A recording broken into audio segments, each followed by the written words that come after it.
to the Ska History Hour with your hosts, Jose Rojas Hello. and myself, Daryl Rubio, wherein the purpose of this channel is to spread awareness of ska music and its subgenres to the world. Our guests today are members of the Ruffolos from Pico Rivera, California. Welcome, gentlemen. We appreciate the time that you're taking to speak with us, to share your stories and your music with the ska community. Can you please tell us a little about yourselves and your role in the band? And it looks like Mike's coming in just in time. All right. Awesome. All right. What's up, Mike? You got the Welcome, Mike. spotlight. Can you hear us, Mike? Yeah, I think so. All right. You get to start. Introduce yourself. I'm Mike. And what do you do? I play bass. Okay. All right. Sweet. Mike's a really good musician. He also plays with a few other bands. What do you play with? Holy Shnikes and the Stepdaughters. Dope. Cool. Very nice. And I'm Rob, everyone. I started the band The Ruffolos. It started as a trio and turned into a big old ska band like in 2020, and we just never looked back. So it's been a lot of fun. And as you can see, the background, Pico's nice this time of year. And then I guess I'll go next. Hi, I'm Luis. I play trombone. That's my instrument in the band. I'm one of the horn players. We got 3 of them. And yeah. Right on. And he Ruffolos plays and trombone for 2:30. Yeah, Ruffolos and 2:30. Yes, those dos. That kind of cuts out one of my questions right there. So, where does the band name The Ruffolos come from, and what's the story behind it? Yeah. When it first started, we were figuring out tons of different band names. If you guys didn't know, we had a residency at a bar in Whittier, California for like 7 months. It was every Wednesday night. We played for hours, and we just took over that bar for every Wednesday.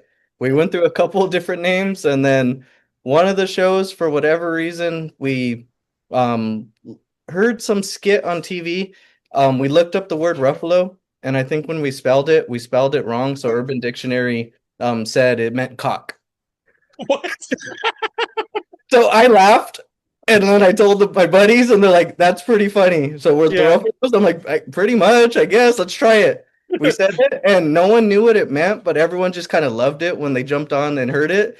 We're like, "Oh, that works out." And we're like, "Well, what could we make it other than that? Maybe like a cholo dog."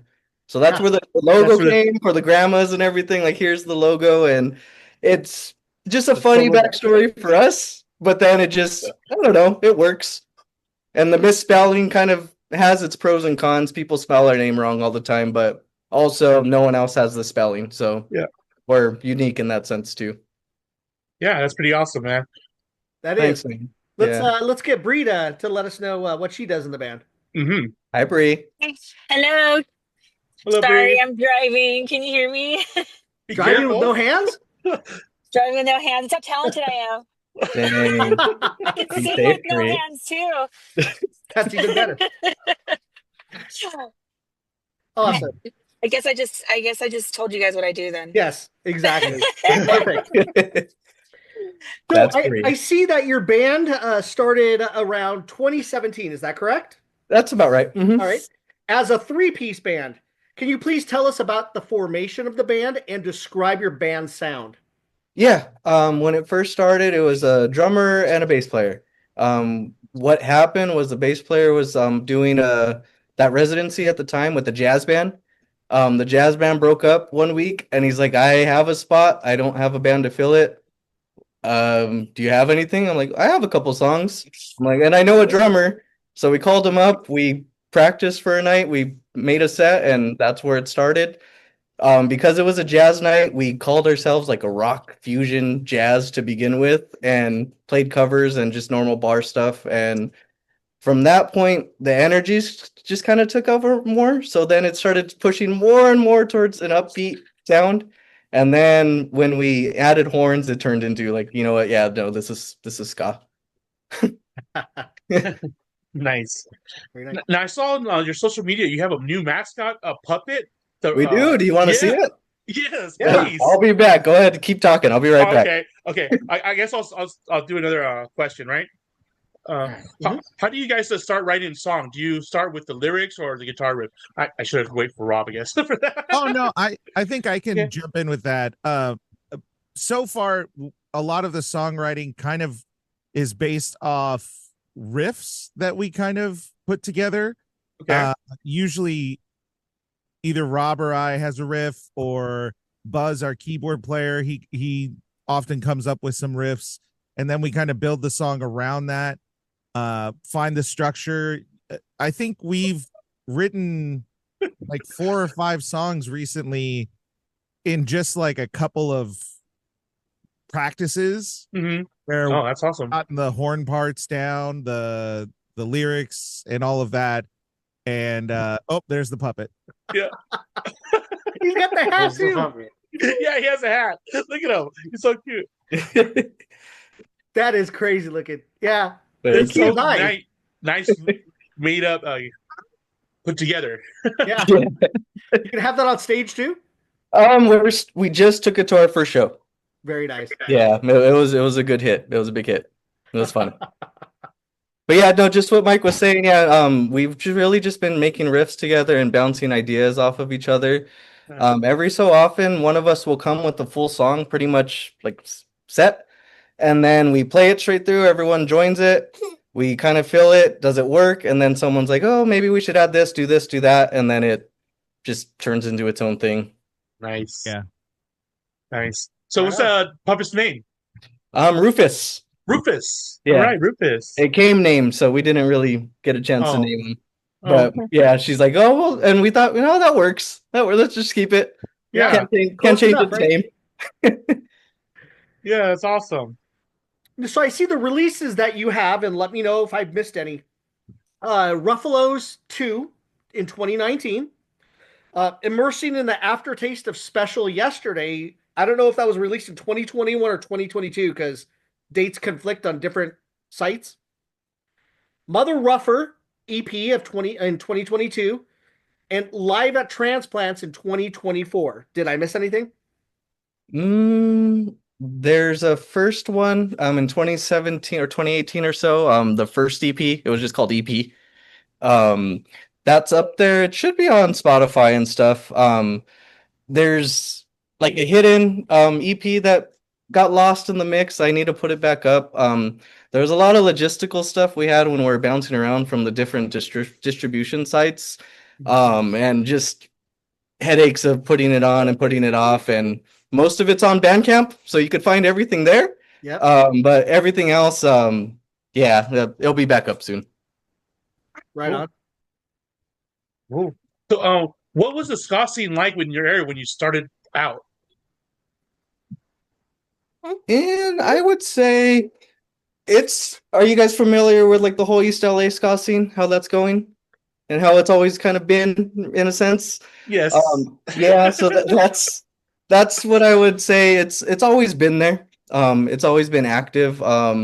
That's what I knew about the ska scene at the time.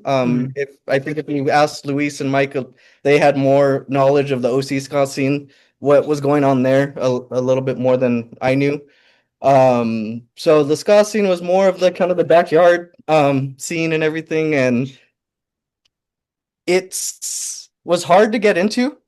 It still is at times at different moments, but once we kind of broke in and we got to play, it's been a lot of fun. It's a really active scene. It's really powerful. It's filled with tons of different influences of musical backgrounds and everything. So there's some really good musicians that I really wish a lot of people would get to hear a little bit more often. Yes.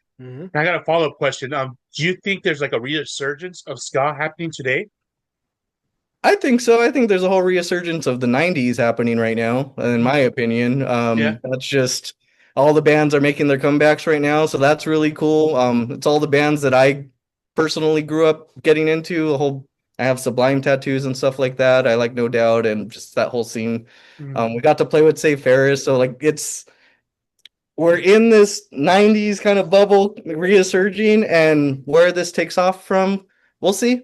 We'll see. It's just, a show at a time, and as we get opportunities, it's enjoying it while we have it. It's just, It's a Nice. wild ride. Yeah. But Right on. Yeah. So I see your band is described as high energy, blending ska, punk, reggae, hip hop, and psychedelic rock into a genre bending sound rooted in street and beach culture.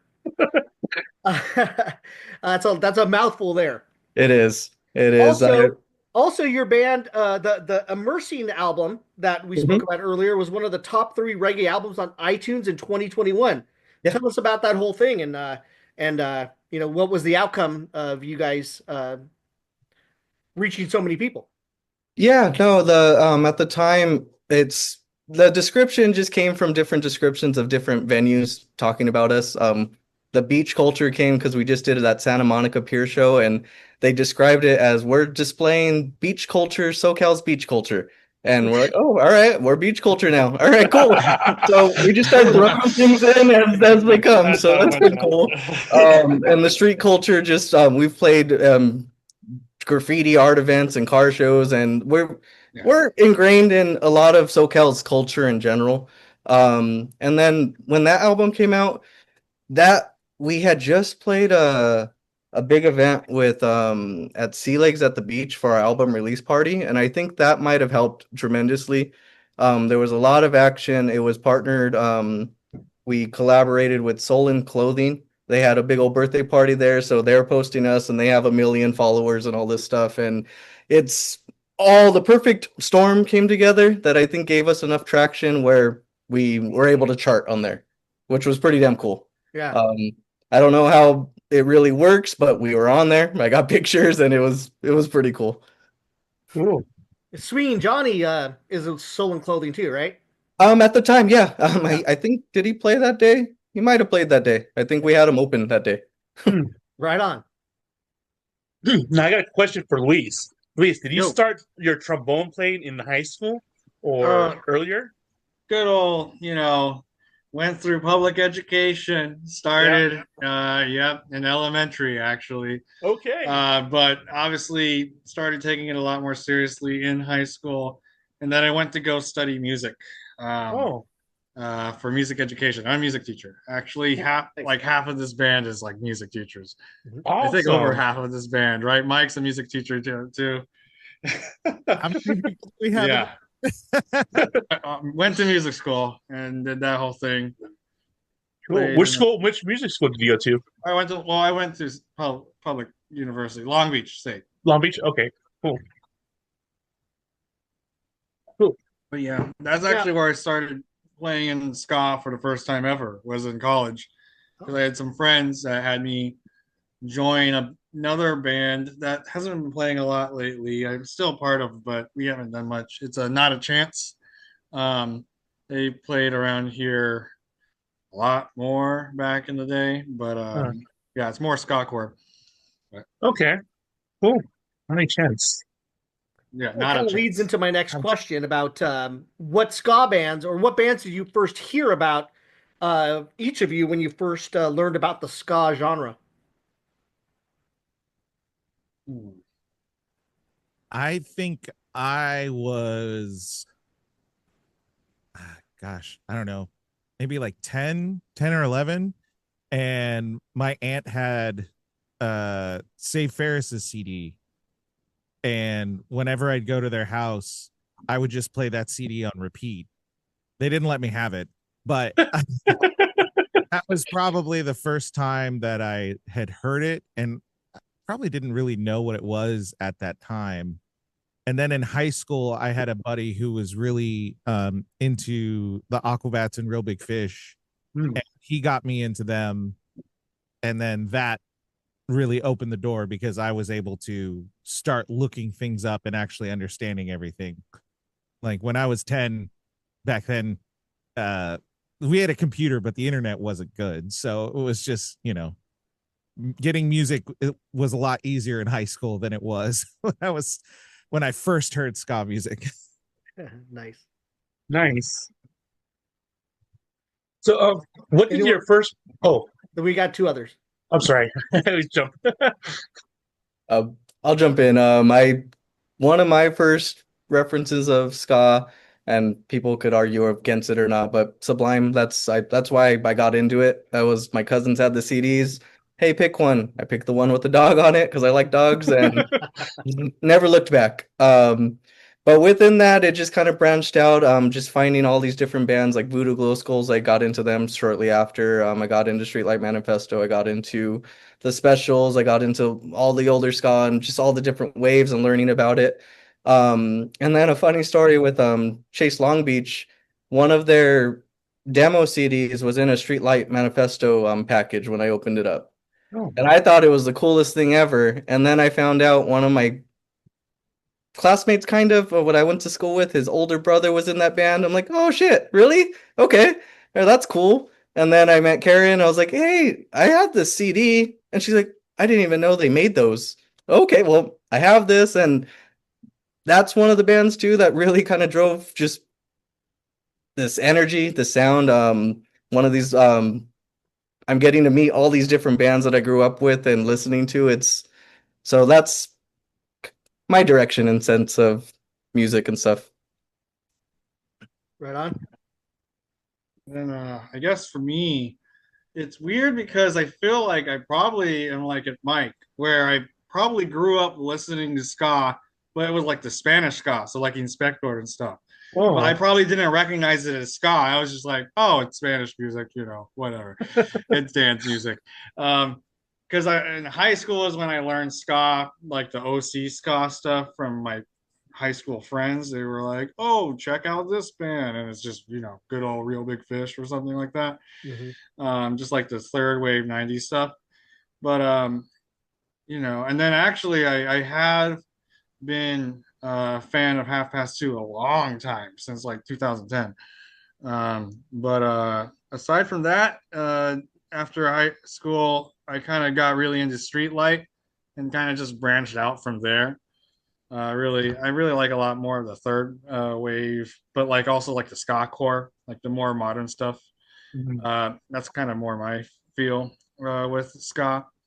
But also I like a lot of the Spanish ska too, because I was listening back to it. So it would be like Inspector, Panteon Rococo, and some other bands that I can't think of right now. But yeah, a lot of those bands where it's like, oh, this is ska? That's crazy. I just listen to this. Or like Voodoo Glow Skulls, I've heard of them for years, like as a kid. And I was like, oh, I didn't even realize this was ska band. This is okay, that's cool. So it's kind of weird because a lot of it is more like me rediscovering, like, oh, this is ska. I guess I've listened to this before in the past, but just putting that two and two together.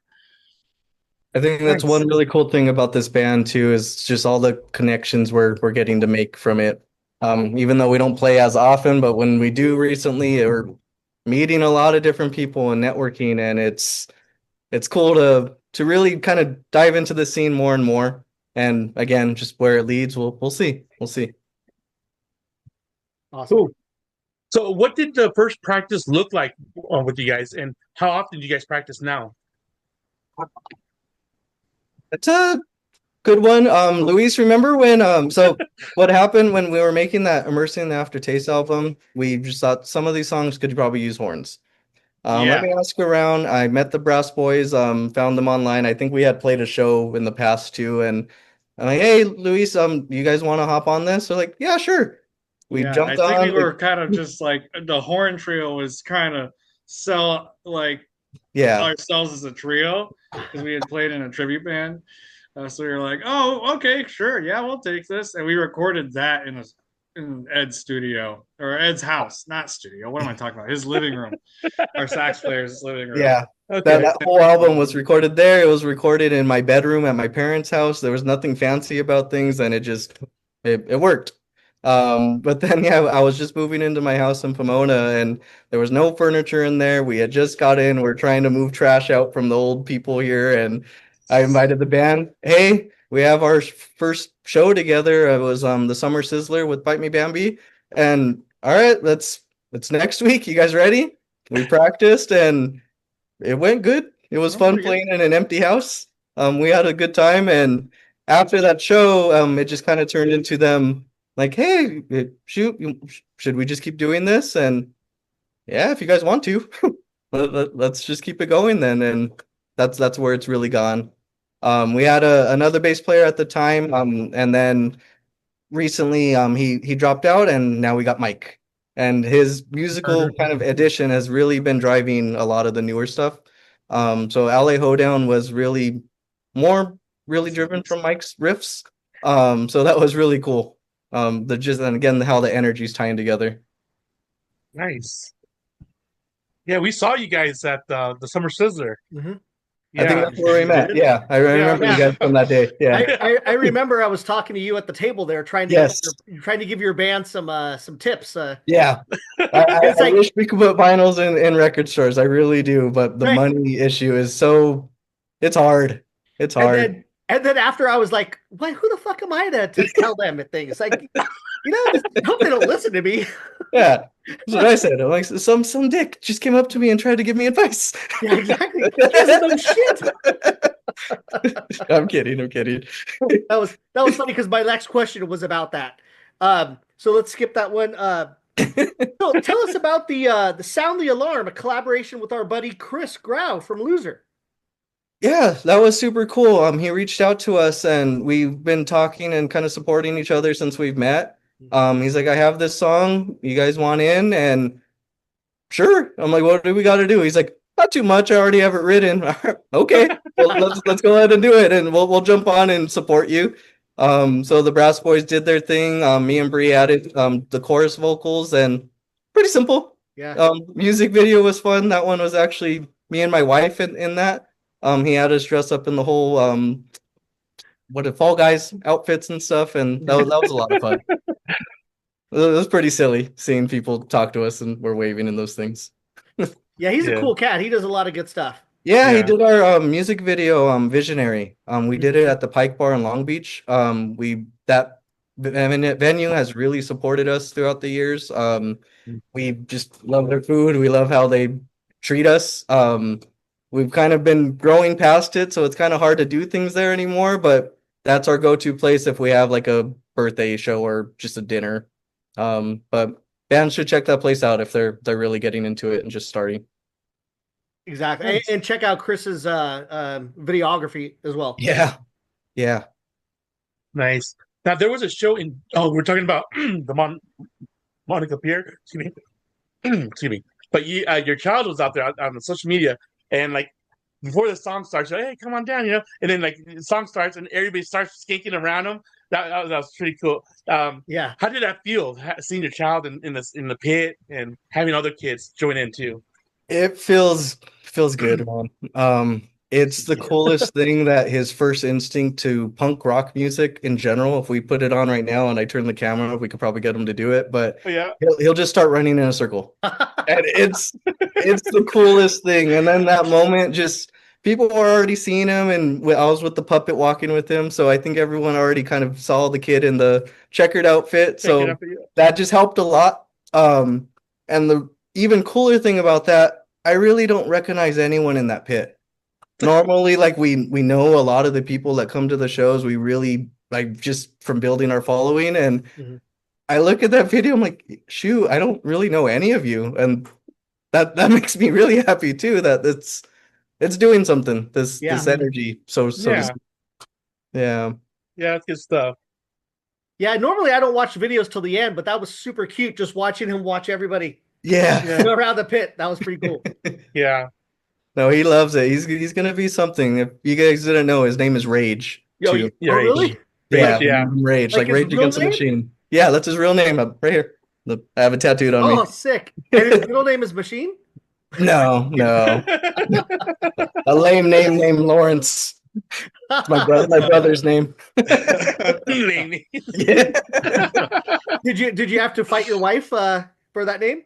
No, because it mixes on both sides. It's my brother's name, it's her grandpa's like middle name, and it ties all of our sides together, which is it's super nice. Right on. Yeah. I forgot. I lost track. Was it me? It's yes and yes. Yeah. So earlier this year, your band played the Ska Smackdown over at the Garden Amp. Can you please tell us about the show the bands that played and your experience that day, because I know a couple of these guys were playing in other bands too. Yeah, that was Oh a my rip. That god, was a wild one. that was crazy. And it was back to back. It was Mike Yep. set to ours, and then you had to run back. Yep. I think Luis, Wow. you were coming back from tour, weren't you? Yeah, we were going around with them for Mustard and Voodoo because we had just come from Arizona playing the Nile. That's right. Oh my god. So he was tired coming back from that. I was playing with the Goodwin Club, and then right after the Goodwin Club, we were playing on the other stage. Ruffolos were playing, and then right after that, 2:30 was playing on the main stage. So I think I bailed on the like halfway through the last song for the Goodwin Club. Like if there's video of the whole thing, there's me just running away. And then I got in and I didn't do a sound check, so I was going in blind, and it was so dark in there. But I like stepped in, and maybe within 30 seconds of me being there, we had our downbeat. Like we were just going. And then I don't remember the rest because it was chaos. Who is this band? The Goodwin Club, you said? Yeah. Yep, that day we had a full marching band. You guys had it backstage. Yeah, It was sweet though. trumpets, right? That was sweet. Yeah. It was sick. It was I fun. heard that band's really not that good. I mean, individually, they're all great. You know why I'm saying that, right? Yeah. Okay. He's like agreeing with you. Yeah, I hate him. No. I want to hear someone seriously agreeing. It's gonna get back to them. But I do when we did our set in the little venue at the Garden Ab, it felt packed, and there were a few pits that kind of started up in there, and it felt crazy in there. Like it was wild, and it felt weird for it to be that wild because I was like, weren't we the first or second band in there? Yeah. Yeah, we were like the second one in there. This is so early to be this chaos. Yeah. It was a really good feeling. And after that set, I walked backstage, cleaning up and everything, putting things away. And Eddie from Voodoo Glow Skulls pulled me aside. He's like, "Hey, that was badass." Like again, like those little moments, it's super cool to me. I think even in that pit too, there was one of the fans in a wheelchair going in a circle too with everyone, like a power chair.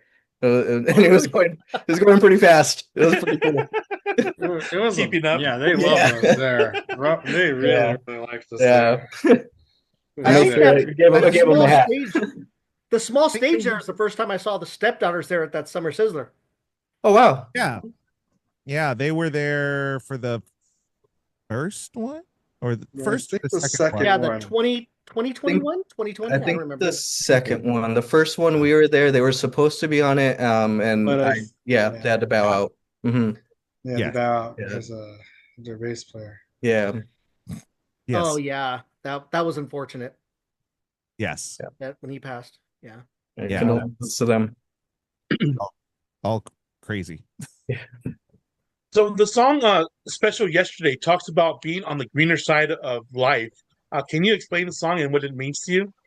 Yeah. Back to, I guess it's a mix of two things. We had wrote that Immersing in the Aftertaste album. It was nearly done. And then within kind of that time frame, there was a family from Japan that messaged us. And they basically asked us, "Hey, do you have a show?" We're like, "Oh, we don't. Sorry." They're, "Oh, we're in town. Is there anything?" Like, "You can come to my parents' house and just hang out at a practice. I don't know. Sure." And they came. Really didn't, the English wasn't that well at the time, and it was just kind of gestures like, "Yeah, come on in, you want water?" and that, and all right, let's speak through music. We played, they're like, "Okay, yeah." Sublime, they're like, "Yeah, Sublime." Okay, so we played Sublime. We did a song. And when they left, they messaged us and it translated to, "Hey, thank you guys. We're still immersing in the aftertaste of Special Yesterday." And it was like, wow, okay, that was very nice. That's very poetic. I don't know if that's exactly what it meant to translate to, but that's what it did. So let's write a song about it. We just figured let's put a song together.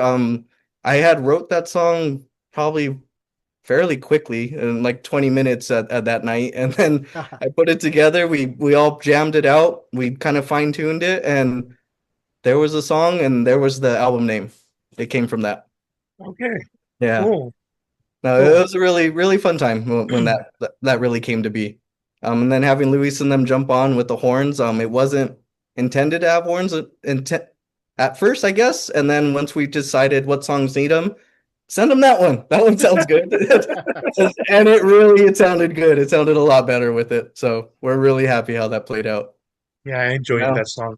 Now Luis and we're best friends. Yeah, we are in Pomona all the time. Yeah. He works right down the street from where I live. Okay. Nice. You guys must hang out a lot. As much as we can. As much as Yeah. Life is life. I mean, Luis and I live a block away from. Yeah. we actually live right We next actually to each live. other, so yeah, very connected with these two. Nice. Now, your band are proud advocates of mental health awareness as you guys play several benefit concerts and nonprofit events. Please tell us about your goal with these benefits and these events and what you want to get out of this. It's not so much a goal. It's just the fact, if you guys aren't aware, I'm a licensed social worker by my career. So mental health is just what I do on a day-to-day basis. But more than anything, it's always been a thing. We don't make tons of money. I mean, we don't make a living off of this band at all at this point, but we do okay at different times. So it's our way of, if there's an opportunity to give back, we will, and we can. If we're all available, we will make it a point to go do that event if we're able to. We're only able to do so many a year just out of logistics and our own finances, but if we could do it, we do it. So we've done cancer events in the past. Recently we just did Bradley's house for a Sublime Life Sobriety Festival. We have not anything planned right now. There's one that we're talking to and we might be able to do it. It's just scheduling is always a bit tough with 8 people in a band. We try our best to play as a full band because that's, if people are supporting us, we want them to get the full experience. At times we'll play with one person missing or try to get a fill in if we absolutely need to, but those are on rare occasions. So that comes from me. I think the rest of the band too are advocates in their own different ways. Everyone has different passions for what they're more passionate about than other things, but overall, I think one of our mottos is really just kind of like, don't be a dick. Just help. Be a good human in general, despite our name meaning cock. So it all full circle. You should put that on the back of one of your shirts. Don't be a dick. Yeah. No, we have different things. We have even that whole sticker of no roughs given, and it's 2 paws with middle fingers. Don't be a dick, be a ruffle. Yeah. We'll figure it out. Yeah. Yeah. We'll send it to you guys for that idea. Nice. So I saw one of your posts saying pick people up when they're in the pit, if they fall in the pit, and if they don't want to be picked up or leave them alone. That's so skanking etiquette. What's major do's and major do nots in the pit, or don'ts? Yeah. Yeah. Just don't touch people that don't want to be touched. Pick people up when they fall and get as rowdy as you can. That's all a straight quote from Amel and the Sniffers, if you ever heard of them. I love them. Oh, from Australia? Yep. Yes. Every show she starts off with that. If you've never been to our shows, I got 3 rules. Don't touch people that don't want to be touched. Pick up whoever falls and let's get rowdy. Yes. That's the perfect definition of what a pit needs to be. Everyone have fun, enjoy yourselves. And back to our logo. Yeah, just don't be a dick in there. Yeah. Nice. Yeah. I'm not for people being assholes to each other. It's not cool. Yeah. Yeah, it's funny. I went to this one show just recently, and this one guy it was like a small pit, and he kind of elbowed me, and I was on the outside of the pit, but he just like directly hit me. I'm like, what was this about? Yeah, just say sorry at the least, and like make a gesture, but No, don't. but he went right Yeah, after me, and like yeah, that's not earlier in the cool. show, he was like standing in front of me, like he would jump in front of me when I was trying to record. I'm like, what's this Yeah, guy doing? Anyways, yeah. yeah, People lose themselves in there, yeah, in good and bad ways. yeah. Mhm. Now, you briefly touched upon the second annual Sublime Life Sobriety Festival, and you talked about Sublime being one of your first bands that you came to love. How was this experience being invited to do that, to play with that? I saw you had a photo with Steve Caballero that was also there, which was pretty awesome because I'm a skate dude from back in the day. Oh yeah. Tell us about the whole experience with that. I know it's one of the things that you guys do, but to be able to be surrounded with that and to play your music to these fans. Yeah, no, it was a really beautiful experience in the sense of just getting connected. I've got to meet a lot of Bradley Noel's family. I've met his parents, I've met his sister, I've met just different people involved in the whole process of their foundation. Um, I was a guest on their podcast when they first made it. And we're starting to bring awareness. I was more on the guest for as my work as mental health, but also my tie with music. So it was kind of the full circle moment of, hey, they know that we're willing to support, and they gave us a call, and we got that opportunity to open the event on their main stage. So that was cool. We met a lot of different people. Just having that tie and bringing awareness, and for although I'm not actively in like sobriety or anything, I know a lot of people that are. And we have members in the band that actively are working towards that and are in it. So it's different things that we're proud of to push if we can and when we can. Um, and it's just it's cool, man. Even on my wall, I don't know if you could see really quick, but like that poster over there was a Yeah.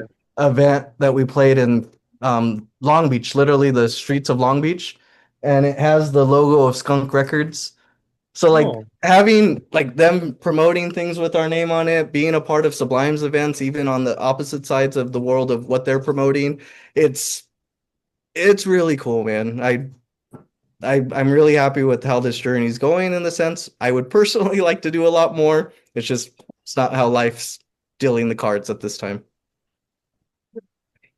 But yeah, I don't know. Luis, what do you think of that event? I thought the sound was pretty fun too. Oh yeah, no, they were putting was great. good. It Yeah, was really cool. And they had a lot going on too. There were a lot of good bands on that bill. yeah. Um, No, super good. And Burritos killed it at the end of the day. The Sublime cover band, Yeah. they're really cool. Yeah.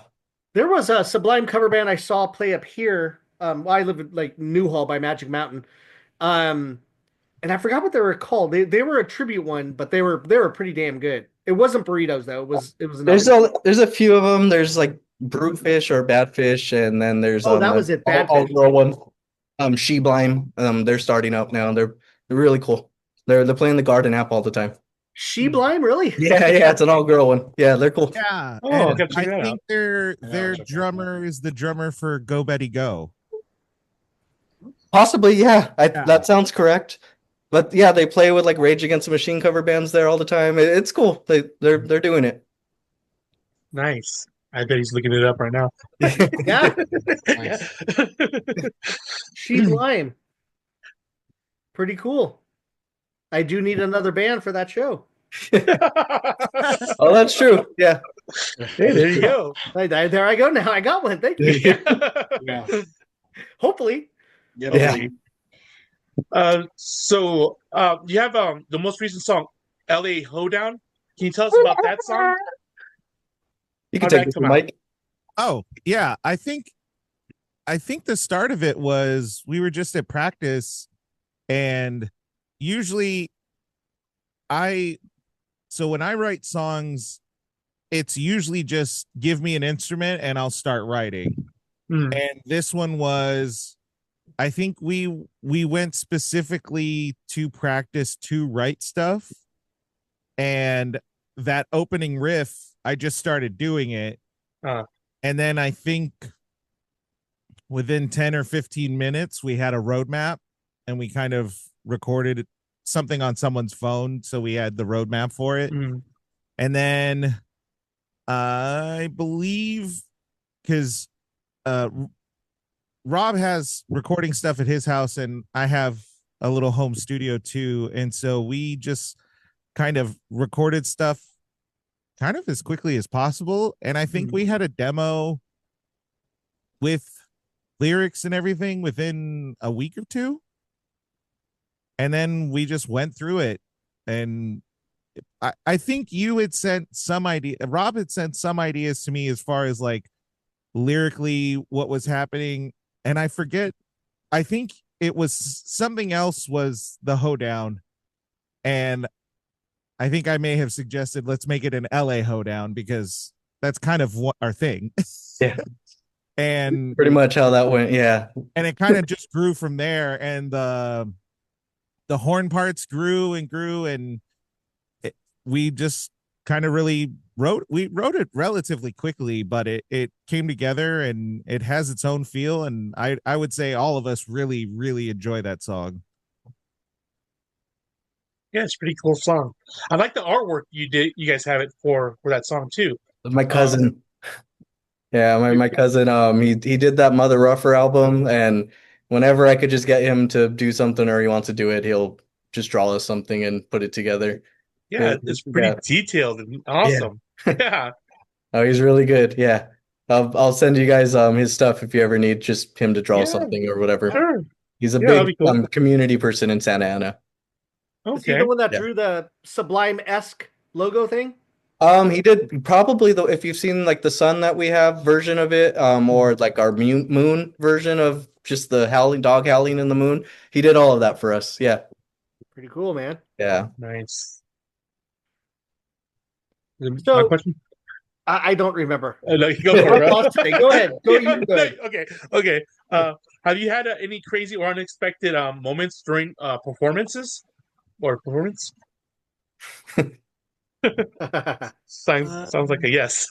I'm sure there's a handful. When I first started with the band as a trio, we celebrated one of my graduation for my bachelor's, and apparently I forgot how to play music on stage, and I told everyone good night at like 9 p.m. So there was that. I guess that was kind of expected of celebrating too much. Oh, yes. It happens. I feel like every performance has like crazy moments because our horn section beat the hell out of each other every show. Like, Ed and Max really like taking swings nowadays. They have their own mosh pit going on. What? It's like crowd killing, but it's just three of us. And I'm like, God, we keep the horn away from the pushing and all that. If you really watch us, half the time we're fucking with each other on stage in the middle of songs. Like I'll be messing with the keyboard player all the time, and he'll come like mess with me or do something, and it's our own humor. It doesn't really throw off the music. At least we don't think. we're pretty still spot on, but for me that's always happening. It's always something. That's cool. Little comedy. Yeah. Usually it's just, I don't know. That's how we get hyped, I guess. Get some energy out. Although, we do like to dance. I would say, especially the horns. We really like to move on stage. Might as well. You're up there, right? Yeah. Yeah, it wouldn't be good if a horn player is just standing still. I probably should, play standing sometimes, but it's all good. I think it actually adds to the performance, though, that I can play and still even do half the crap I'm doing. But yeah, the more space we get on stage, the more we end up running.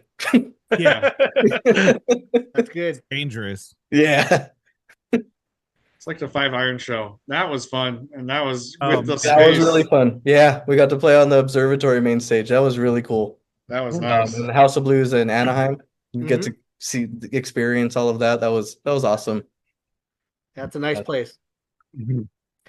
Now, you guys are strong advocates against ICE, like a lot of us here. Tell us about your experience with that, your feelings.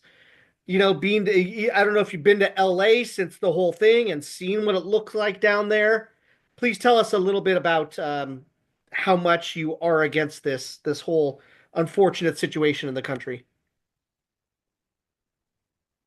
Uh, I'll advocate. That's fine with me. They fuck Yeah, them. pick it. Like Yeah. I, I am a teacher and I have students who would be targeted by ICE. And I had it happen Wow.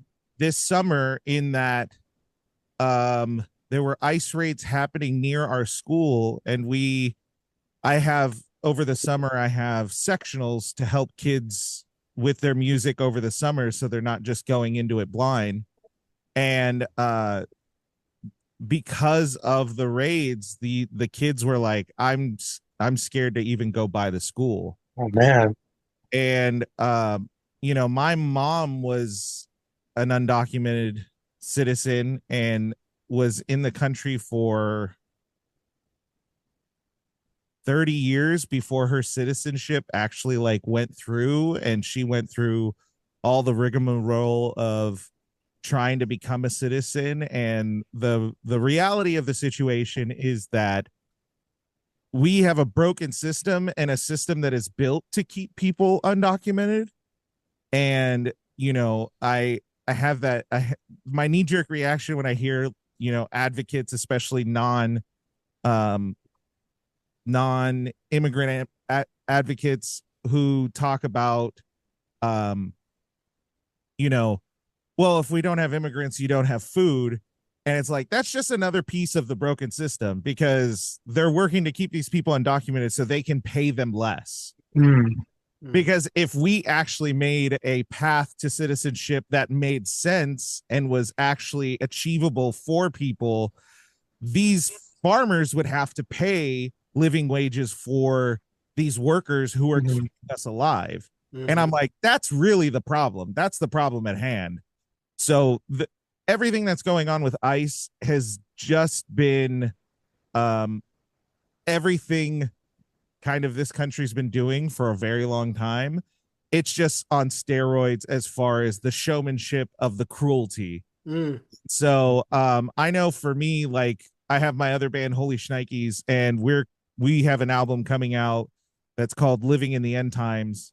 And we have a song that's directly about ICE. We have a song that's directly about everything that's going on in Gaza. We have songs that are directly about this administration and all the bullshit that they're doing. And it's really one of those things where I think art has always been a voice for the voiceless. And if we're not the first ones to talk about this or to spread awareness to this, then I really don't think people will. And even on this ICE thing, I feel like when I was a teenager, there were so many musicians who were speaking out against the Iraq war and Afghanistan and all the stuff the Bush administration was doing.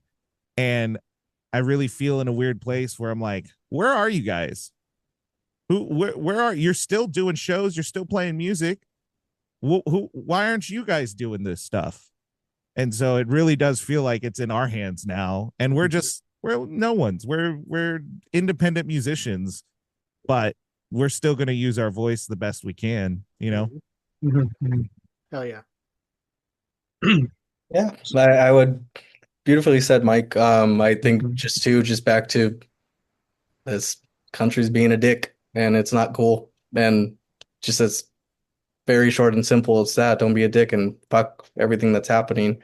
It sucks. Even in my career right now, it got to a point where people weren't going to like their mental health services out of fear of wow. what was going on, and it's unfortunate. And it's like, no, we wouldn't let anyone in, but what's to say they wouldn't just break through a medical door and try to steal all the records and stuff? And it is scary. It's a scary time.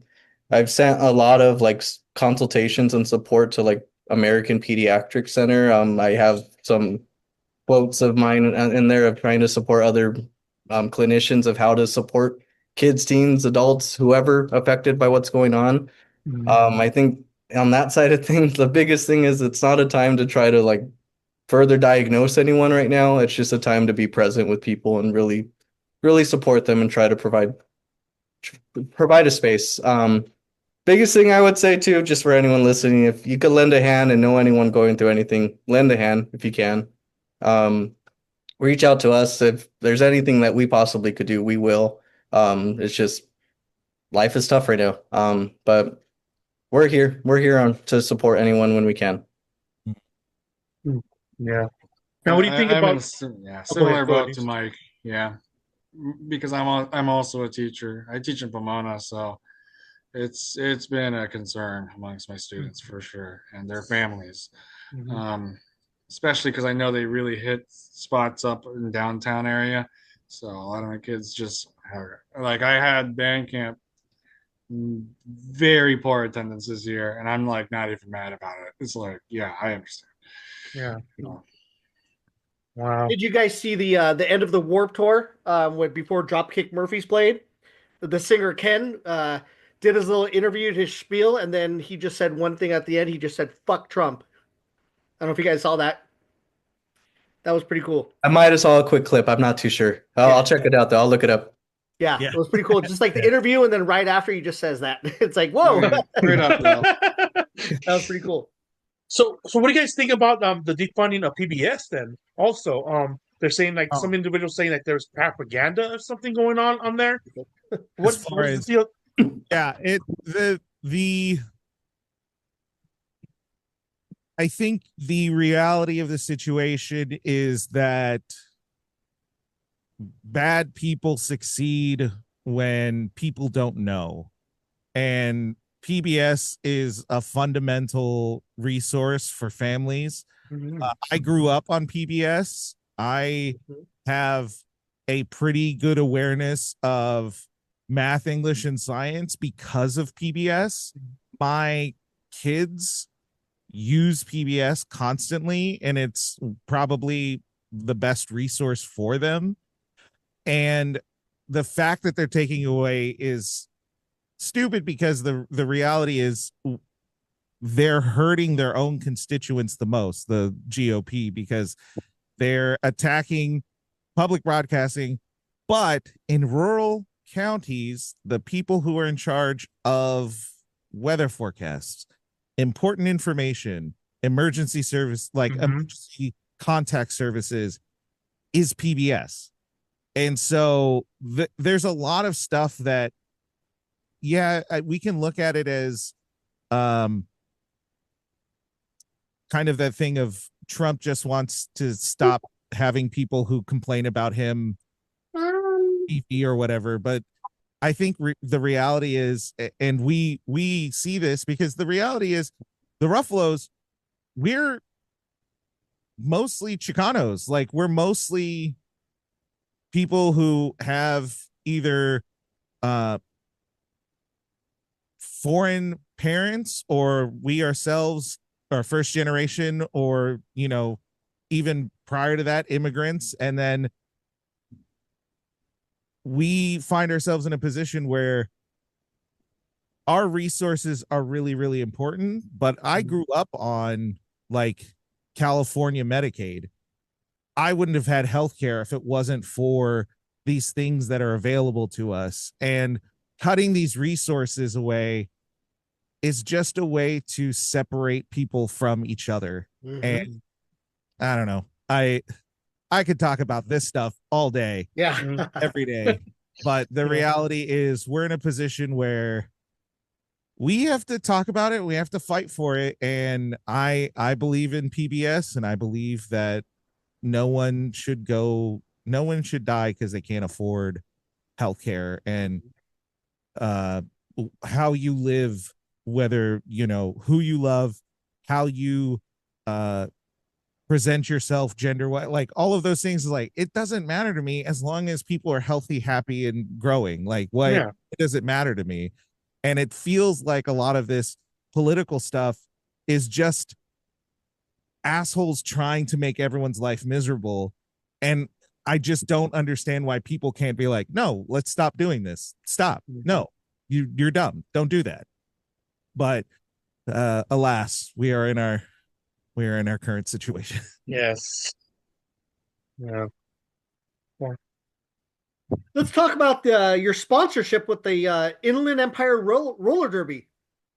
What's this all about? Well, technically, That sounds pretty cool. we sponsor them. It's just kind of another way of giving back, but it's also more so. My wife's in it. Okay. She's in the roller derby and everything. Us sponsoring them, we get to put our banner up at all their events and stuff.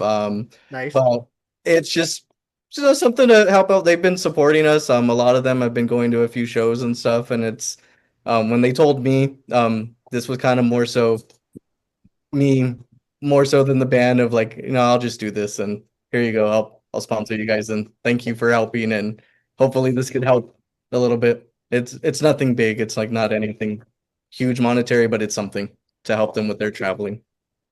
You guys should play there at one of the derbies. The plan is a music video.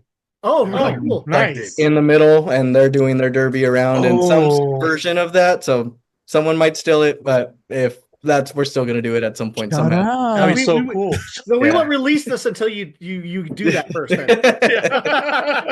No, we have that. We have a lot of ideas. That's the thing with us. We have so much that we want to do. We have so many songs that are written and they're just in the vault. We get through them really quickly when we meet up, and we'll knock them out. It's just we kind of been on a little hiatus this summer, just kind of out of respect to the Brass Boys on their tours. It's just summer. We just needed to take a moment. We didn't have anything actively booked, so we took a moment. We're booking things a little bit more and more. I think our next one was September 26th. Radiant Brewing Company. Their first ska night that they're having. Calypso's Curse asked us to be on it. They've been asking us to support them and be with them for a while, so it finally worked out. Hell yeah. Sick. Is that the one? Yeah, they said they were passing them out. Yeah. So we're gonna have to be promoting more and more. Right though. My light's too bright. Let's see. Hold on. Well, maybe if I No can worries. here we go. There it is. Dope. Yeah, hosted by On the Upbeat. It's gonna be cool. Yep. It's gonna be cool. We're excited to be doing that event. It's gonna be a fun one. We'll be marketing that more. We have other things in talks with. We're sorry we couldn't hop on the Rude Girl Riot. But the next ones that come up, definitely hit us up. Yeah. I'll be there. Yeah. Yeah. Mike will be there. Mike will be there. Shane gets around, man. That guy likes to contact lots of people. He's networking. He's doing the damn thing. It's really. Yeah, I've tried to give him some different things that worked for us too, and hopefully it's working. And looks like it is. So yeah, I'm excited to see what they end up doing. Yeah, they're pretty good. In my opinion, I like. No, they are. Yeah, they are pretty good. Was it me? Sure, why not? Thanks for throwing me a bone. So right now, currently for you guys, who are each of your current favorite ska and or punk bands?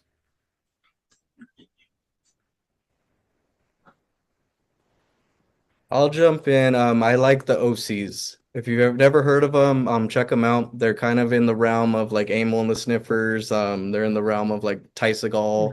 But the OCs, they have two drummers. Back to the energy aspect of music. What they're doing right now is really insane to me. Their crowds, there's nowhere safe that you could stand that you're not going to be jumping and bumping with people. So that's the funny part of it. And just musically, it's really interesting what he's doing. I really respect his musicianship and stuff like that. The whole band in general. Yeah, but that's me. I think right now for me it's Jeff Rosenstock. I've really liked the last 2 albums he's done, and just the music just has really good movement. His lyrics are great, and it I feel like every time I listen to his music, I want to write music. So that's always a good indicator for me. Mm. For me, oh boy, it's tough because I'm trying to think. I'm uh I'll go with you know what, I am supporting Shane. I'll support Shane in his Calypso's Curse. I was supposed to play with him this week or next weekend, but I'm out sick, unfortunately, on doctor's note orders. The Pasadena show? Yeah, yeah, I was supposed to be on with them, but I know they're putting in a lot of good work.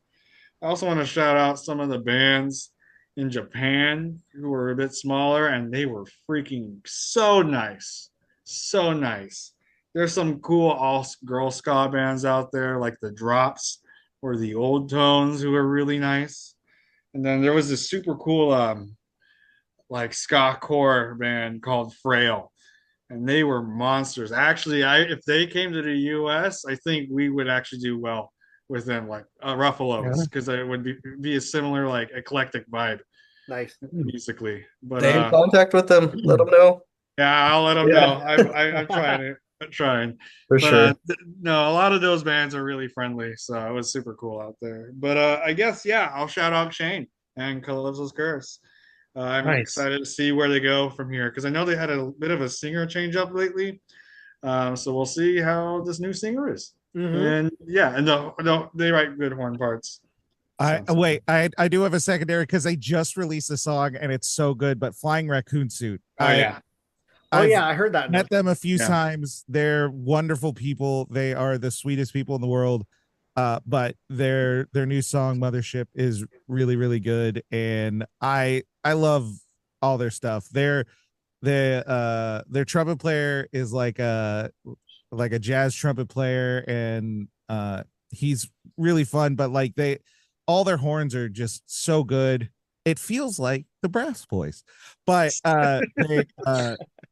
Andrew's great. He's their cool. style, the mix of Come on, kind Brennan. of their metally sound with the ska and everything. It's so unique to them, and I love it. So, Flying Raccoon Suit. Nice. Yeah, we had them on a couple months ago here. Mm-hmm. Cool peeps. Cool guys, yeah, totally. Yeah. Now, Luis, you're talking about Japan. I heard that the fans in Japan, they actually go to the band's merch table. They buy the band's merch shirt and put it right on, right away, and they support the bands with like that. Not like over here where it's kind of cringe if you have the same shirt as a band. I mean, I guess. I mean, but I thought we moved on since like 1990, whatever. Yeah. So I didn't even realize that was an issue still. Wait, am but I they cringe? do that in Japan. They do buy your stuff and put it on there, which is kind of crazy. But yeah. I go to shows wearing their stuff. Am I cringe? Oh, I guess we're cringe, Mike. I'm sorry. I'm wearing no. Abracadabra. That's a Fucking thing for a lame. while. Yeah. Yeah. every time I go to an Aquavat show, I have a fucking tattoo of them on my arm, so that doesn't help. Yeah, loser, Mike. Get out of here. I think the beauty of us like having a following in the car scene and biker scenes and stuff is they constantly wear their colors, so to speak. So people coming to our shows are willing to wear our stuff. Oh hell yeah, and they show up. They always support. Yeah, and you see it pretty prevalently at pretty much any show. Which it's really cool hearing and seeing pictures from people like, hey, I'm in Texas and look who I saw. Oh shit, I don't know them, but that's cool. They have it. Very cool. That's cool. Actually, Ruffolos are pretty dang good. Like our fans are pretty good about wearing our stuff, Yeah. which is actually super cool. They actually, well, I think that's part of what I guess maybe that's our mission. We're just very much for the community, for giving back. I don't think we want to be a distant band ever, no matter how much success we might have, right? I think we tend to really take care of our community, at least our fans and whatnot, because they're constantly coming around. Just Yeah. because we They tend to come, they see familiar faces, we tend to recognize them after a few, and then they meet other people, and here's your group that you could talk to if you want to. You don't have to, but you've seen them. So We're starting a there you go. Ruffolos dating site, so Yeah. that good. Sign me up. Yeah, that's cool. So, I just got a TikTok notification for the flying raccoon suit mothership. yeah, That was just posted. That's what you They're got listening Did to you you. get that? Did you get that? They're email? listening to you. They must be listening to you right now. I might be wrong, but I think Chris might have done their video. I think he's done their last couple, so I think Okay. so. I Yeah. think he had a hand in that too. So full circle. Yeah. He's really good. He's really good at what he does. Yep. I like all his work. Yeah. Yeah, I was just talking to him today. He might be doing the tour to Arizona and Vegas with the Goodwin Club, but Badass. he might have his other tour Oh. if it goes through. Yeah. He was trying to do a 3-week tour, so I don't know if that's going to happen or not. We'll Mhm. see. But he's a cool cat. Yeah. So, what does ska music mean to you guys personally? To me, it means don't be a dick. Kind of as simple as that. Ska is just, it's political, it's energy, it's fun, it's Uh, whimsical, it's all of the above, but more than anything, it's just a space to just enjoy yourself. Let loose, let out what you gotta let out, and just do the thing. That's for me. cool. Please, Mike. For me, it's this community. Okay. It gave me a community to be a part of, and I think it's as long it can always be better, right? Of course, but I really think that the community aspect is what I enjoy the most and what means the most to me and Scott. Cool. And I think for me, I don't know how to describe it, but maybe like out of the box or unifying in some way. So like what I mean by that is the messaging, through the second wave of bringing the black community, the white community together through, socioeconomical issues. But now where it's at too, musically, it's doing that. Because musically, I feel like ska music has no borders. You can mix it with every kind of genre and it still fits. And I love that. I love that, especially because when I'm writing something, if I'm like, oh, this feels too metal, it's like, who cares? Or if this feels too pop punk, who cares? If this feels country, who cares? It still works. Like it all works and it all fits well. And all our new stuff is just like that too, Mike, where we got into a point where we just don't give a shit anymore. If it sounds good and we're having fun, let's just run with it. But Yeah. I think Hell and yeah. I think that's the Keep great going, part keep that going, the genre has made its way into its own stylistic representation of the messaging of it. So I love that. Cool. Now I got another question. If the Ruffolos were a ska cartoon or a comic book, what would the plot be? Oh Lord. I feel like we'd fit into an episode of like Animaniacs. Oh yes. Yes. Oh yeah. Because it's just like the band is really funny because we have 1, 2, 3, 4, 5, 6, 7, 8 members. Yeah. And everyone has a different personality and everyone kind of fits in their own way. They fit their own thing. And Animaniacs is kind of that thing of like it has segments of just completely different characters.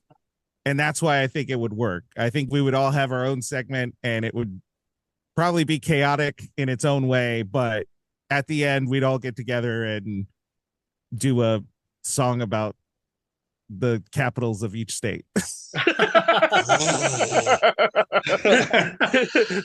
I watch Sound it. like a Schoolhouse Rock thing. Yes. Yeah, pretty much. So it's a lot of fun working with everyone in this band. We've all come close. We have our own goals, we have our own quirks and different things, and we get on each other's case, and that's part of being in a band. And we see where it leads, we see where it runs to. But we all have our own ways of networking. We all bring our own things to the table, and it's cool. It's cool. It's really a band at this point in the sense of where it's leading. I'm excited for what's to come in terms of music. I get on everyone's case because I want it done like tomorrow. That's not how life works, but once it comes out, I'm hopeful that people will dig it too. And if not, oh well, we had fun. Right on. Right. Now you guys know everybody's buddy Mikey Rude, and he loves your band, and he plays you constantly on his radio show. Jose and I listen every Saturday to that same old show. It's super nice. We're kind of plugging the show. Did you guys approach him about your band and send him stuff, or did he catch wind of your band somehow and just went with it? Yeah, I don't know exactly how he reached out to us. He just messaged us. You want to be on a thing? Sure, let me check this out. Yep, yeah, let's do it. Yeah. Hopped on, did it really quick, and very cool cat. Very cool dude. Yeah, no, I think he might have heard from us from the Odd Advantage, possibly. I think that might have been the segue because he was looking for IE bands, if I remember correctly, because he's like has connection with the IE. And technically, because I live in Pomona now, we're not, it's LA, but it's IE, and we're a mix of everything. We got Long Beach, we have East LA, we have IE now, and we have Orange County. That's where that whole bridge between like East LA and OC comes from us. We're this unique. He's gonna be here in October. Oh yeah, okay. Yeah. Very cool. Have to go see him. I'll reach out to him. Yeah, he's gonna come DJ the show. He's gonna stay. He'll stay overnight too. Badass. Okay. Yeah, I'll have to reach out to him. I'm picking him up from the airport on that Friday night. Badass. Okay. Yeah. Cool. So if anybody wants to hang, Yeah, the night before. Yeah. Yeah, the night before we're gonna get an Airbnb for the guys that night and the night after because he's coming down. He's coming over, and Cooley Ranks from Scottins is coming down too. Mida, good one. I don't know if Mida's going to come down or not. Oh, no? Okay. But Josh Coots, Junior Ska Boss, is going to be there. Badass. From Vegas, right? Yeah. So all those guys are going to come down. So if you guys want to hang out or something on that Friday, we're going to be picking them up from Long Beach. So I'll reach out. Yeah, totally. Yeah. Now, there's a photo of somebody with a big ass back tat with your band's name on it. This was a post for the Sublime Life Sobriety Festival. Is this real or is this photoshopped? It's my mom. Is it photoshopped? No, it's Mike's mom. She heard about us once and she went and got it. No way, for real? No. Oh, I was gonna say no, it's real. It's his back. Oh, it's right there. Yeah. Oh, it is yours. Time to strip, buddy. He's committed. He's committed. This looks like it's turning into some type of weird porn. Yeah, you want me to take it off? Take it off. Yeah. Yeah, let's just get it off. You got to answer the question like Billy Madison. That is correct. Oh, that is great. Can you see it? Oh yeah, damn, Yeah. dude. Yeah, It's his there it dude. is. How many hours did that thing take? Wow. I think only like 4 or 5. He used a big ass needle and he just went for it. So it wasn't that long. It wasn't as long as people think. I only said that because I wanted you to take off your shirt. Good thing I've been working out. I'm down 20 pounds. I'm proud of myself. That's good. So, Nice. yeah. Holy shit, though. Damn, that's a lot of ink, man. Yeah, no, I got a bunch of stuff. I just got the rest of my arm almost done, and my legs are all filled. And I don't know. My wife got me into it, and now that's like my form of therapy. It really makes me be present for the hours that I have to sit on the table. Oh, yeah. And I get along with those artists. They're good friends of ours now. So yeah. we sit, we bullshit, we talk life, and sometimes I just sit and just sit through it. Then it's nice. I don't know how much I'll end up getting over the time, but it just kind of when we go, we go. Mm-hmm. Yeah. Yeah, when you pass, you should have someone actually take that off and mount it somewhere. What? Yeah. Skin him? Taxidermy? I'm down to be taxidermy. Oh my gosh. Put me like a bear rug. That'll be sweet. Yeah. Put it as a coffee table. On a coffee table. This bear rug's really rubbery. my God. Oh, dude, you guys are crazy. Yeah. Tell us about Roughness 2024, the community event that you guys are involved with. Is this just the first time you did it, or is this going to be a yearly thing? We did it. Was one of the first years. It happened during that COVID year, whatever that was, when everyone was streaming and everything and doing all of that stuff. We just, what can we do? We're practicing. We're getting together anyway. Let's just do a live stream and just try to send it out like everyone else is doing. So we did a live stream, just did it for our fans, and we made a whole skit out of it, and it was funny. So the next year we're like, let's just throw a party. No, not yet. Let's just throw a party, and we threw a party in my backyard because we just got this house in Pomona at the time, and that was a lot of fun. And then I think the year after, everyone was like, "So Roughness?" I was like, "Oh shit, all right, it's a thing, okay." It's a thing. So then we did it, and the last year, I don't think we did it just because life. I just had this dude, and just it was hard to set it up. He was born in October, so doing that in December probably wasn't the best idea. But I think we're planning it for this year. I think we're hopeful because I think we outgrew my backyard in terms of the amount of people that would show up. So we're looking for venues. So shit, if Well, you guys want to Jesse, talk, let's talk. Jesse from the Good One Club has the G Raj out in Anaheim. How many people can it hold though? Were you talking about the stage inside the No, garage? the place. Because my backyard's pretty big, and it was a bit too much where we needed a porta potty, and I wouldn't want to take it to someone's house where if a pit happens and something happens, Okay. yeah. You need a venue now, probably. But I would like to do the live stream there, the whole thing, and do like a smaller event. I think I was already talking with them a little bit. Oh, okay. Cool. Yeah, that would be really cool. Yeah. Yeah. Yeah. Right on. Yeah. Oh yeah. I would love to, be involved in that Roughness, as long as it's for a good cause and all that stuff. Yeah. Oh yeah. Ska History Hour, we're always down for that stuff. Yeah, Oh, yeah. that last year, last year we didn't play, but we did a donation thing, where we collected clothing, and we found a local nonprofit where we packed it all up in the trucks and we took it down there and dropped it off, handing it out to the homeless that were seeking the support for all this stuff. Yeah, that's So awesome. Man. yeah, it was really good. It was actually a really good turnout. We had a whole an SUV and a truck full all the way to the top. Wow. Had to like hold things down or else it would fly into the freeway. So that was a good thing. Yeah. That's awesome. Appreciate you guys doing that. Now, here's a question that you don't have to answer if you don't want to. Since we know that ska does not pay the bills, what are each of your occupations? I know, Rob, you touched base on yours already. Luis, Mike? We're teachers. Yeah, we're That's right. You guys all we're said high that. school That's right. They did already say it. Yeah. Say it again. So we already know. I teachers. answered my own question. Two other members in the Ruffolos are teachers, so we're a very public service centric band. The drummer in the band actually does a lot of the trailers that you see on TV. Okay. Like Netflix trailers, all the movies and Oh, stuff. wow, He cool. works on editing and stuff. So that special yesterday music video we have was all edited by him. A lot of the ones, anything not done by Chris Grau was edited by him. So he does that for a living, which is really cool. Yeah. Cool. Man. Everyone has their different things that we're busy. Yeah. trying to do this thing called life.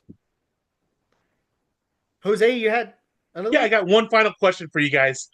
Picture the Ska History Hour viewers discovering Los Ruffolos for the first time. Which track should they queue up and why? I say LA Hoedown because it's our latest release. It's the best representation of what we're doing right now. It's It's a banger. yeah, yeah. No, it's super cool. It does well at shows. It's really fun. We got that mastered at a place called JJ's Golden Mastering by JJ.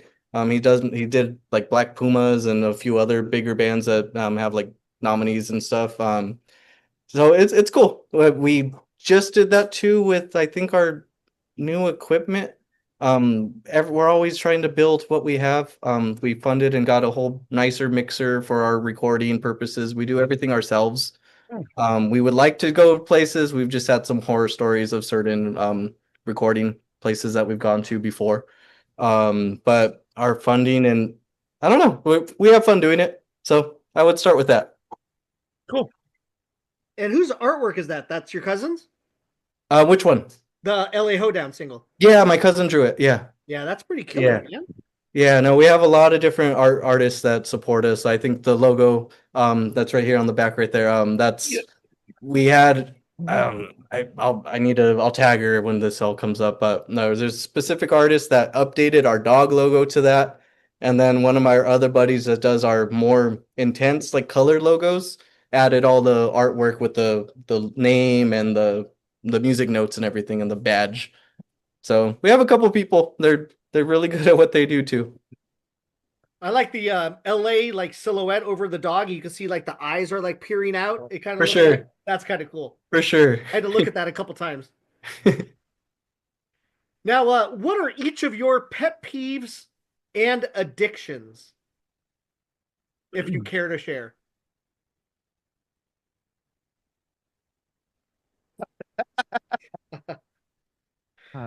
This question usually gets people to think first. And yeah. I was pretty bad with soda for a second. That's why I'm down 20 pounds. I've cut that out pretty well. Good. So it's maybe not the fun stuff you want to hear, but that was a thing. It is what it is. Yeah. It is what it is. What about something that irks you, a pet peeve? People ask too many questions. People being dicks, yeah. Honestly, that's as simple as that. When I'm on stage, if I'm seeing that, it's not cool. I mean, luckily I haven't had to, but I will very easily jump into a situation to try to stop it, and I don't want to. I have a kid now. I don't want to get involved in things, but just don't be a dick. Basically, in all aspects of life, however, physically, verbally, just be cool, have fun. We're all trying to just enjoy things. I will say a pet peeve of mine is when yeah, it's not an earthquake. I'm fine. Okay. It's my kid. No. It's my kid. I should be crazy right now. Oh, my bad. It's the big one. You're right on that fault, man. You can't do that. Anyway, when people, especially in like work situations, kind of go through their suggestion and then they say, "What do you think?" But in reality, they don't want to hear what you think. They just want you to affirm them. I hate that, because if you ask me what I think, I'm going to tell you. So if you don't want to hear me tell you what I think, don't ask me, because I will tell you, and it will make you upset because I'm not going to like cherry coat it for you. And then I get like Diet Coke. I love Diet Coke. Okay. I like fountain Diet Coke. And something about the fountain is just different. Just like different than the can. Yeah. So I will go out of my way to get a fountain drink, particularly Diet Coke. I don't know if they were different. I don't know. It's something about the mix. I don't know. Luis?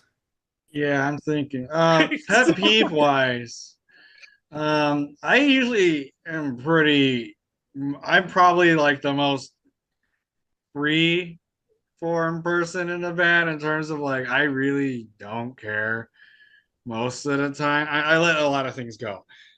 So usually if it's not worth stressing over, I'm not going to stress over it. But I guess a pet peeve of mine, is kind of what Rob was saying, like just mutual respect between people. It does bug me when it's like, okay, no, you need to hear out the other side at least, and just like unless the side is obviously not worth hearing out in extreme cases, right? But like, most of the time it's like misunderstandings, and that can get kind of frustrating. Where it's like, okay, if we had like take a minute and then figure it out. Like basically things that shouldn't be blown up over getting blown up.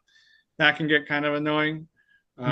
Just because it's like this could have been avoidable in a lot of cases. This is not just with the music; it's also at work too, where it's like this could have been so much easier than what it turned into. But that's kind of I guess my pet peeve is simple thing. I don't know, something like that. Usually, I let most things go. Like I don't really care what anyone says about me at all. Period. Because who cares? I'm pretty secure in myself, which is not what I would have said like 10 years ago. But yeah. As for things that addicted, I'm trying not to be addicted. I do like having a rum and coke a little too much before a set, though. Okay.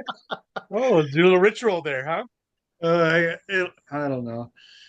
I'm gonna take it a little easier on that. Get them I going. tend to Get them going. sometimes I blur the line in terms of drunk trombone playing, but Hopefully, you tried a different drink when you were in Japan. oh yeah, no, I like their whiskey and sake out there. Whiskey and Ah, sake. Okay. Yeah, their sake. interesting. And they have what they call highball, which they combine whiskey and water. So it was interesting. Yeah. Yeah. Now there's a quick one that just came to mind. In pet peeves in music, I don't like bands that pay for their streams and all the following and stuff. It saturates a lot of the th issues in terms of booking. And I would hope bookers start looking into that a little bit more. Can you elaborate on that? What do you mean? They pay for the streams? Yeah. There's people that pay for their streams. It's really easy to see streams that are boosted in terms of how the numbers look. It's really easy. You could even look at it too in terms of look at their monthly following versus streams. It never matches up. And when it does, it spikes up. Look again a month or two later and see if it's still like that. Oh, interesting. So that's a pet peeve of mine. At least for me, we do a lot of work, we do a lot of things, and we built this from a ground up and grassroots. And it sucks when we lose an opportunity to someone that's paid for a following and no one looks into the research behind it. Yeah. So I see what you're saying. yeah, That's kind of like what Paul from the Scapones was talking about with some of the English bands. Yeah. Now, that's an issue. what does the future hold for the Ruffolos? Any material coming out? We know about some shows. Let us know what's going on. There's songs in the work. They're actively nearly done. We just need to meet and kind of finalize a couple, just how we're going to release it, whether they're going to be singles like we've been doing or just hold off and put it as an album. We have the music ready for it for the most part. We could probably do an album by next week if we tried, but just meeting up. So it's just going to take some time. Shows, we have that show in September. We are always actively are open to different messages. There's some that we're still looking into in terms of scheduling. We're deciding as a band if like we're gonna travel. We all want to travel. I think we all would like to go to Japan someday. That would be cool. But we gotta start small. So just go to different places and just kind of make weekend tours out of it because we all have our day jobs. Yeah. So at least that's for me. You guys think anything? No, that's about right. Like we do have a bunch of songs in the works, fine tuning them or whatever, but we do definitely have some new music coming out soon. Yeah. And yeah, I know we've talked about bigger show ventures, and having 4 teachers does actually work to our favor because we do have times where we have a little more of an open schedule. We're just balancing it with the other bands sometimes. That's the hard part. Yeah. No, it's tough, and in terms of scheduling at times, and even just as my son's birthday type of thing, like there's things that come up, and my family's huge. A lot of our band's families are big, so there's always something. But we do try to make it a point whenever we get offered anything, we do consider it no matter what. We definitely have slowed down in terms of shows. I think one thing I'd probably say is we probably won't be doing shows where there's tables. where like people are just sitting and listening, like the bar like venue type of things anymore. Right.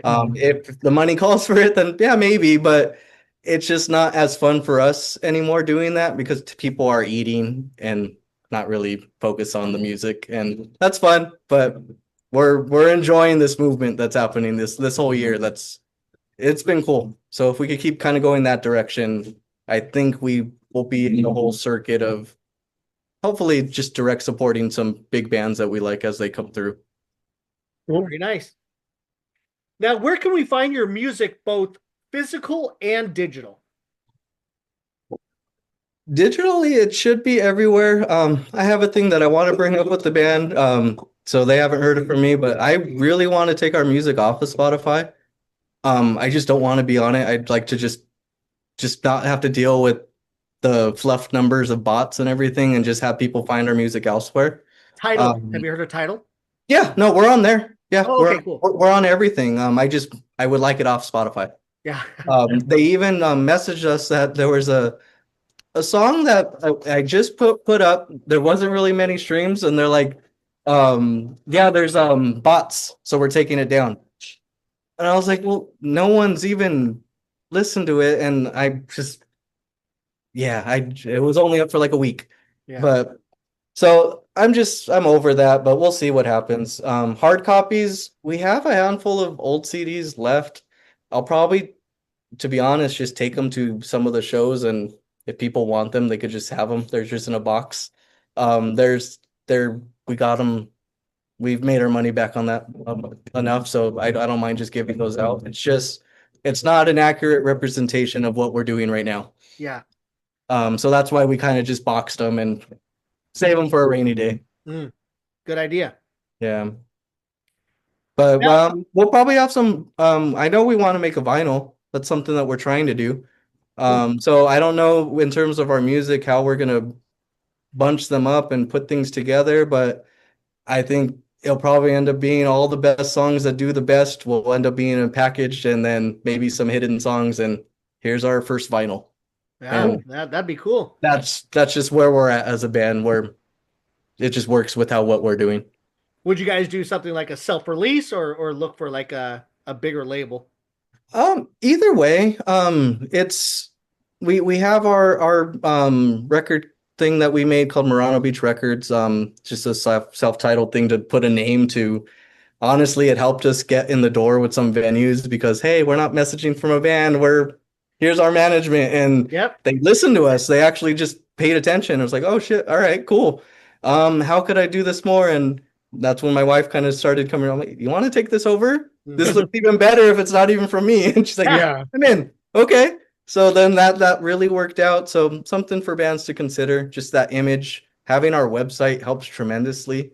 It's a money pit at times, but people are buying merch off of it lately, so it's getting itself back. And that helps a lot. But yeah, no, I think whatever works, we don't mind anyone jumping in if financially they're willing to help out. We're all for it. Yeah. But if we do it on our own, we have an idea of how to do it. It's just picking the right songs that we're all going to be happy with because we're all going to probably be investing a little bit into it. Right on. Right Cool. on. Can't wait to see that come to fruition. Yeah, thank you. Now, is there any last words that you have for our viewers and the fans of the Ruffolos out there? I got 4 of them. Yeah, don't be a dick. Yeah. Yeah.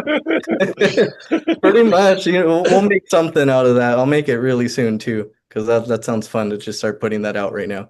But yeah, no, I think everyone knows that about us, that our shows have always had more of a backyard feel, barbecue vibe and party vibe, and just whether you drink, whether you don't, it doesn't matter. You're there to have a good time. You're there to just enjoy people's company. If you like our music, even better. If you don't, well, you're probably still gonna have some fun with the people there. So just that. Come out to shows. We have some things lined up. We'll have more and more we release, and a lot to come. And check out everyone's bands that they're a part of that's in this band. They're all doing some pretty damn cool work, whether their own personal projects. Even Luis, I don't think he said it today. He just released a song under his own self-titled name. Where do you find the time? All about finding time, which is it's really, really cool. Congrats. I got to mix it. Mike actually got to play bass on it. I have some acoustic guitar on it. I found another buddy to throw some other guitar, and it was really cool. So things like that. We're always doing something. We're always releasing something. I try my best to post it on our page. If I ever forget, it's just because I'm busy or my wife forgot when I asked her. Mm-hmm. That's awesome, guys. Yeah. Yeah, can't wait to see what you guys got coming out there. We Oh, yeah. want to thank you guys for coming on the I don't know, podcast, is that what you call it? Show? I don't know. Coming here to Thank you talk for to us. having us.